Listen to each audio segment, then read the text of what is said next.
Hello friends, welcome to my YouTube channel the clear fact. तो दोस्तों, चलिए आज का वीडियो हम आज के most important current affair MCQs के साथ शुरू करते हैं। आज का वीडियो आज के मोस्ट इम्पॉर्टेंट एमसीक्यूज पे आधारित होगा।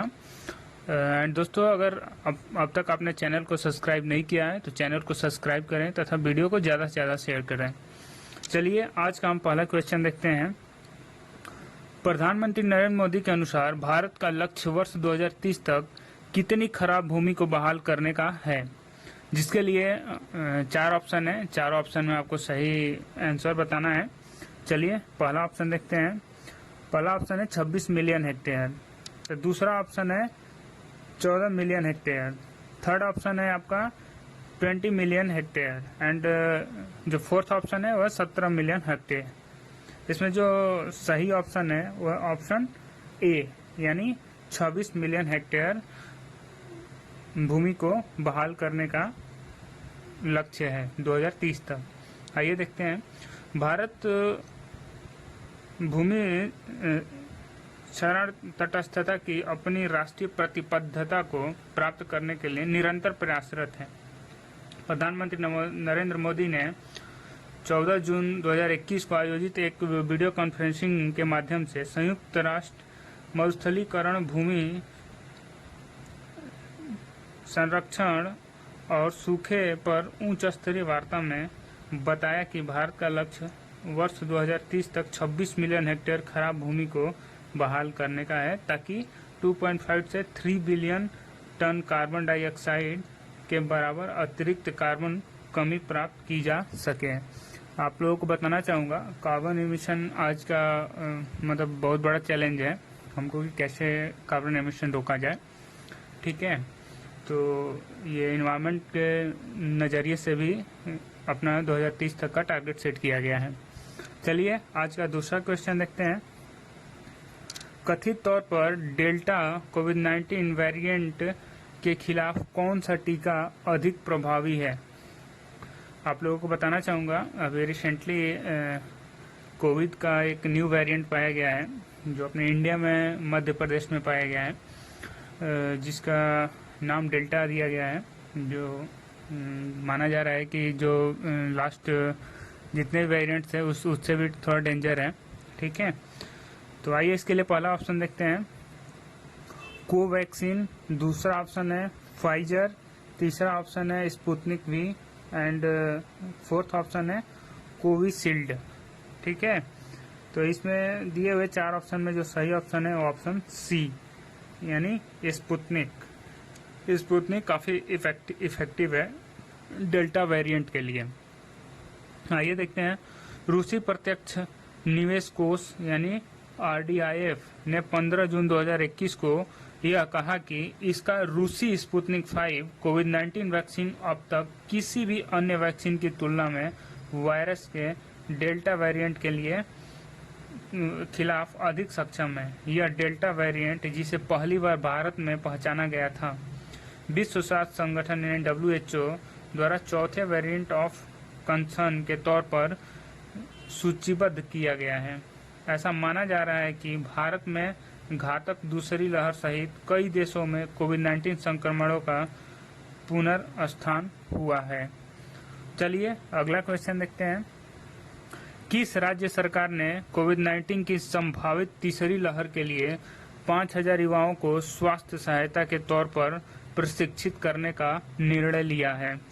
इसके लिए ऑप्शन ए है उत्तर प्रदेश, ऑप्शन बी है केरल, ऑप्शन सी है दिल्ली एंड ऑप्शन डी है महाराष्ट्र। तो इन 4 ऑप्शन में जो सही ऑप्शन है वो ऑप्शन सी यानी दिल्ली। तो दिल्ली सरकार ने 16 जून 2021 को यह घोषित की कि कोरोना वायरस महामारी की तीसरी लहर की संभावना को देखते हुए दिल्ली में 5000 युवाओं की चिकित्सा और पैरामेडिकल स्टाफ के लिए स्वास्थ्य सहायक के तौर पर प्रशिक्षित किया जाएगा। कोविड-19 की दूसरी लहर के दौरान दिल्ली में कोरोना वायरस संक्रमण के नए मामलों के साथ ही इस महामारी से मृत्यु दर में भी काफी अधिक वृद्धि देखी गई थी। अब संभावित तीसरी लहर के दौरान मृत्यु दर को कम से कम रखने के साथ ही कोरोना वायरस से संक्रमित रोगियों की अच्छी तरह से देखभाल करना इन युवा प्रशिक्षित लोगों की जिम्मेदारी होगी। चलिए नेक्स्ट क्वेश्चन देखते हैं। किस राज्य ने भारत रत्न के सम्मान वार्षिक पुरस्कारों की अपनी श्रृंखला स्थापित करने का निर्णय लिया है? इसमें ऑप्शन ए है मध्य प्रदेश, ऑप्शन बी है असम, ऑप्शन सी है गुजरात, ऑप्शन डी है पश्चिम बंगाल। इन चार ऑप्शन में जो सही ऑप्शन है वो है ऑप्शन बी, यानी असम सरकार ने। तो आइए देखते हैं, असम सरकार ने भारत रत्न और पद्मश्री पुरस्कारों के सम्मान वार्षिक पुरस्कारों की अपनी श्रृंखला शुरू करने का निर्णय लिया है, जिसमें पुरस्कार विजेता के लिए विभिन्न लाभ भी शामिल किए गए हैं। असम द्वारा अपने नागरिक पुरस्कार शुरू करने का निर्णय 8 जून 2021 को राज्य मंत्रिमंडल की बैठक में लिया गया था, जिसकी मंत्रिमंडल की बैठक में अध्यक्षता असम के मुख्यमंत्री हेमंत बिस्वा शर्मा ने की थी। भारत सरकार ने भारत रत्न और पद्मश्री पुरस्कार विशेष उपलब्धि हासिल करने पर या फिर विशिष्ट व्यक्तियों को समाज और देश में किसी भी क्षेत्र में उसके विशेष योगदान के लिए प्रदान करती है। चलिए अगला क्वेश्चन देखते हैं। उत्तर प्रदेश जिला पंचायत अध्यक्ष का चुनाव कब होगा? इसके लिए ऑप्शन ए है 25 जून, ऑप्शन बी है 30 जून, ऑप्शन सी है 3 जुलाई एंड ऑप्शन डी है 5 जुलाई। तो इसमें जो सही ऑप्शन है वो है ऑप्शन सी, यानी 3 जुलाई को जिला पंचायत अध्यक्ष का चुनाव करने का निर्णय लिया गया है। उत्तर प्रदेश के राज्य चुनाव आयोग ने 15 जून 2021 को यह घोषणा की है कि जिला पंचायती अध्यक्षों के चुनाव के लिए मतदान 3 जुलाई 2021 को होगा। इस राज्य में जिला पंचायत अध्यक्ष के कुल पद 75 हैं। अनुसूचित जात के लिए 16 पद आरक्षित हैं, जिसमें से महिलाओं के लिए 6 पद आरक्षित हैं। इसी तरह पिछड़ी जात के लिए 20 पद आरक्षित हैं, जिसमें से महिलाओं के लिए 7 पद रिजर्व हैं। उत्तर प्रदेश में जिला पंचायत अध्यक्ष पद के लिए 27 पद अनारक्षित हैं। इन अध्यक्ष पदों के लिए कुल 3050 चुने हुए जिला पंचायत सदस्य अपने में से ही किसी एक को अध्यक्ष चुनेंगे। यह चुनाव अप्रत्यक्ष रूप से होता है, इसलिए राजनीतिक दलों से सियासी गतिविधियां जारी है। चलिए आज का अगला क्वेश्चन देखते हैं। किस देश में ट्विटर ने अपनी सुरक्षित बंदरगाह प्रतिरक्षा खो दी है? इसके लिए ऑप्शन ए है भारत, ऑप्शन बी है यूएस, ऑप्शन सी है यूके एंड ऑप्शन डी है ऑस्ट्रेलिया। तो जो सही ऑप्शन है वो है ऑप्शन ए, यानी भारत में ट्विटर ने अपनी सुरक्षित बंदरगाह प्रतिरक्षा खो दी है। हाल ही में आप लोगों ने काफ़ी चर्चा सुना होगा ट्विटर को लेकर के, जो अलग अलग तरह की असामाजिक गतिविधियों को बढ़ावा दे रहा था। तो आइए देखते हैं।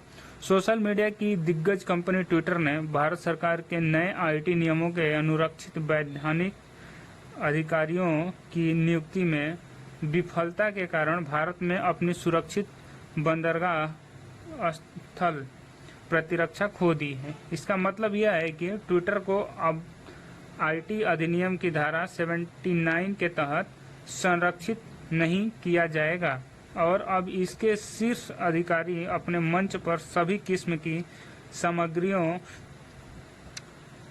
के लिए उत्तरदायी होंगे, जबकि भड़काऊ माना जाता है या प्राकृतिक में गैर कानूनी माना जाता है। भारत में ट्विटर पिछले कई महीनों से अपने विवादास्पद नीतियों और गतिविधियों के कारण भारत सरकार और जनता के बीच विवाद का मुद्दा बना हुआ है।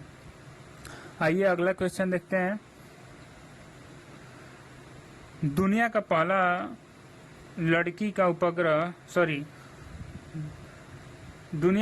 लकड़ी का उपग्रह किस देश से प्रक्षेपित किया जाएगा? पहला है यूएस, दूसरा है चीन, तीसरा है इजराइल, चौथा है New Zealand.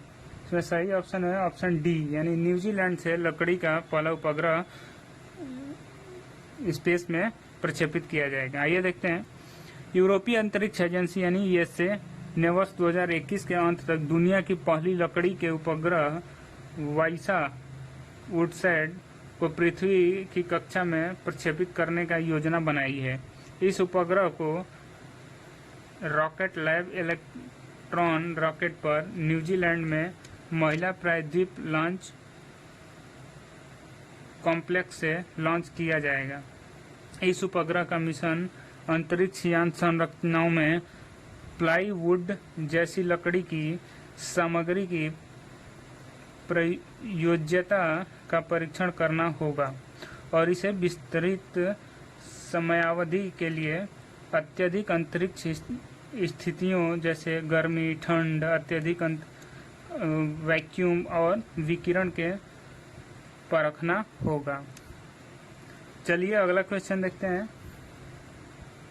Swiss brokerage UBS securities India द्वारा 17 जून 2021 को जारी की गई रिपोर्ट में जून 2021 की तिमाही में भारत की आर्थिक गतिविधियों में औसतन कितने फीसदी की गिरावट आई है?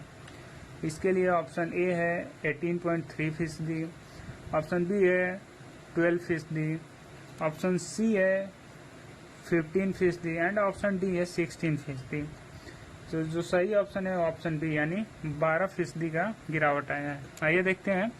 Swiss brokerage UBS securities India ने 17 जून 2021 को सूचना दी है कि भारत में कोविड-19 महामारी की दूसरी लहर में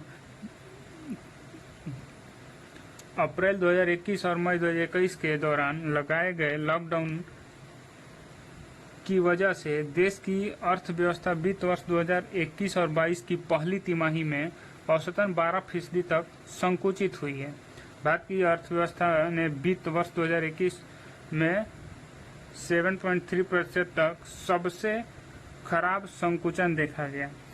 स्विस ब्रोकरेज की अर्थशास्त्री तन्वी गुप्ता जैन ने यह कहा कि यूबीएस इंडिया गतिविधि संकेतकों के आंकड़ों से यह पता चलता है कि जून 2021 की तिमाही में आर्थिक गतिविधि में औसतन 12% का संकुचन हुआ है, जबकि जून 2020 की तिमाही में यह संकुचन 23.9% था। चलिए अगला क्वेश्चन देखते हैं। हाल ग्लोबल हंगर इंडेक्स 2020 में भारत को कौन सा स्थान प्राप्त हुआ था? इसके लिए ऑप्शन ए है 84वां स्थान, ऑप्शन बी 72वां स्थान, ऑप्शन सी है आपका 94वां स्थान एंड ऑप्शन डी है 83वां स्थान। जो सही ऑप्शन है वह ऑप्शन सी यानी 94वां स्थान प्राप्त हुआ था। ग्लोबल हंगर इंडेक्स 2020 में भारत को 94वां स्थान प्राप्त हुआ। भारत इस सूचकांक में श्रीलंका, नेपाल, पाकिस्तान, बांग्लादेश, इंडोनेशिया जैसे अन्य देशों को पीछे छोड़ दिया था। यह रिपोर्ट किसी देश के कुपोषित बच्चों के अनुपात 5 साल से कम आयु वाले बच्चे जिनका वजन या लंबाई उम्र के हिसाब से कम होता है, इन सबको मद्देनजर देखते हुए बताया जाता है। आइए अगला क्वेश्चन देखते हैं। हाल ही में किस देश ने एंटीवायरल प्रोग्राम ऑफ पेंडेमिक योजना की घोषणा की है? ऑप्शन ए है जापान, ऑप्शन बी है अमेरिका, ऑप्शन सी है भारत, तो ऑप्शन डी है रूस। तो जो सही ऑप्शन है ऑप्शन बी यानी अमेरिका ने एंटीवायरल प्रोग्राम फॉर पेंडेमिक की योजना का घोषणा की है। आइए देखते हैं। अमेरिका ने हाल ही में एंटीवायरल प्रोग्राम फॉर पेंडेमिक योजना की घोषणा की है। अमेरिका राष्ट्रपति जो बाइडेन ने कोविड-19 और भविष्य के जोखिमों के खिलाफ एंटीवायरल उपचार के विकास और खोज को बढ़ाने के लिए $3.2 बिलियन खर्च करने की घोषणा की है। यह कार्यक्रम राष्ट्रीय स्वास्थ्य संस्थाओं को कोविड-19 और अन्य महामारी जोखिम के लिए एंटीवायरल पर ध्यान केंद्रित करने की अनुमति देगा। चलिए आज का वीडियो यहीं एंड करते हैं एंड दोस्तों thanks for watching the video and wish you all the best for your coming exam. Be safe and live at your home.